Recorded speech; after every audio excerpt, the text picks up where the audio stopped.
ഇസ്രായേലിലെ സംഘർഷങ്ങൾ വൻതോതിൽ വർദ്ധിക്കുമ്പോൾ ഒരു വശത്ത് ലോകത്തിലെ ഏറ്റവും അത്യാധുനികമായ സാങ്കേതിക വിദ്യയുമായി ഇസ്രായേൽ, മറുവശത്ത് അന്താരാഷ്ട്ര ഉപരോധങ്ങളെ പുല്ലുപോലെ അവഗണിച്ച് സ്വന്തം പ്രതിരോധ കോട്ട കെട്ടിപ്പടുത്ത ഇറാൻ.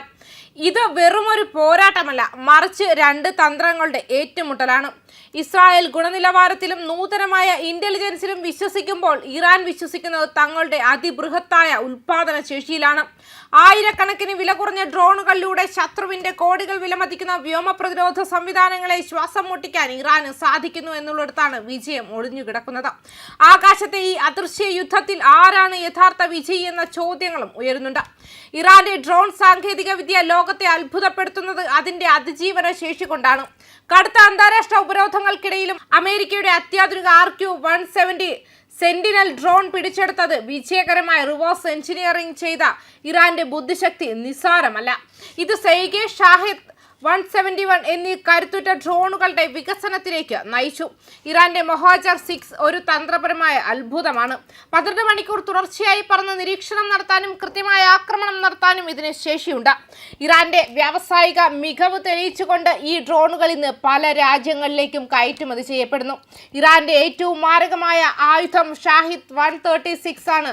വെറും $20,000 മാത്രം വിലയുള്ള ഈ കൊച്ചു ഡ്രോണുകൾ 2500 കിലോമീറ്റർ അകലെയുള്ള ലക്ഷ്യത്തിലേക്ക് ഒരു ചാവറിനെ പോലെ ഇടിച്ചിറങ്ങും.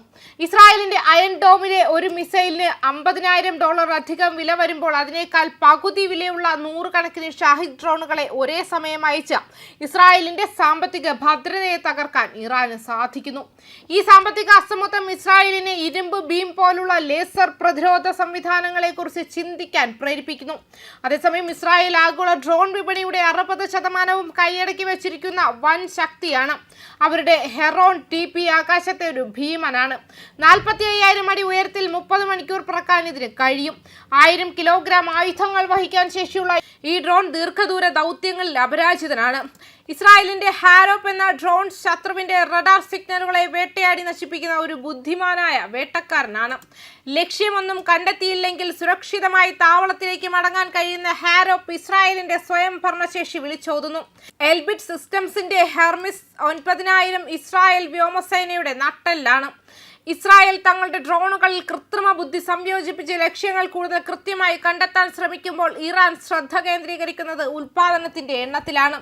ജർമ്മനിയും ഇന്ത്യയും ഉൾപ്പെടെയുള്ള വൻ ശക്തികൾ ഇസ്രായേലിന്റെ സംവിധാനങ്ങൾ ഉപയോഗിക്കുമ്പോൾ ഇറാൻ തങ്ങളുടെ കുറഞ്ഞ ചിലവിലുള്ള സാങ്കേതിക വിദ്യ ലോകമെമ്പാടുമുള്ള സഖ്യകക്ഷികൾക്ക് നൽകി തങ്ങളുടെ സ്വാധീനം ഉറപ്പാക്കുന്നു.